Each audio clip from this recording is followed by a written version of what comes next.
Okay, so I have some ground chuck here. All right. Which is really a blade roast. If you're looking at the butcher shop and you want to kind of grind your own, you get a blade roast and that's what you're looking for, right? Right. And then the other one is, as you can see, this is a little bit more marbled. Redder, Yeah, a little marbled, more yeah. marbled. This is a lot lighter, more beef. It's actually ground flank steak.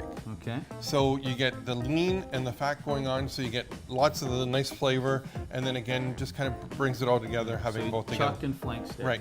Okay. And so we're just going to put both in here. All right. We're just going to mix this together, just like so.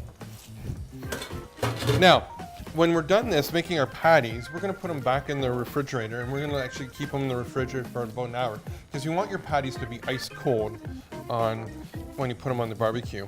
Get them nice and cool, and as you can see, there's no filler in here. There's no egg. There's no breadcrumbs. We haven't even put in salt and pepper, really, have we? So I think we're ready to go to the I think barbecue. we are ready. Yes. Okay. So I preheated our barbecue to about 450 to 500 degrees, which is medium high. You don't want to go too hot, because if you put the burgers on and it's too hot, they're going to flare up and they're going to burn and it's going to smell and it's not fun.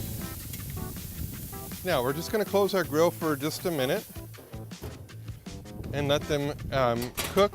And what you want to do is you want to make sure that you don't manhandle, and I don't know how other way to describe this is, you don't want to manhandle them. So you don't want to be flipping them back and forth or pressing down on them, because you're taking out all that beautiful juice, and that beautiful juice is what's going to make your burger nice and juicy.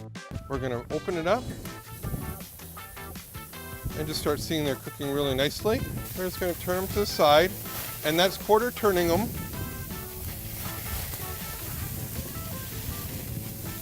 We're going to close it again. We're not going to look at it for about another, 2 minutes, and then we're going to turn it over, and you're going to have some amazing burgers.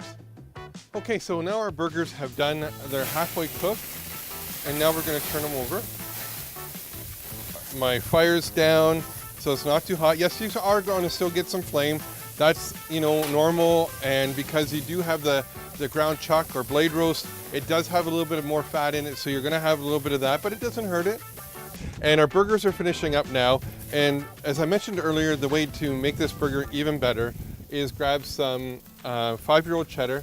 So our friends from Black River, we have some amazing 5-year-old cheddar. We're going to put our cheddar on our burgers. Grab our first toasted bun, our brioche, grab our burger for Chef Steven, a little bit of fries,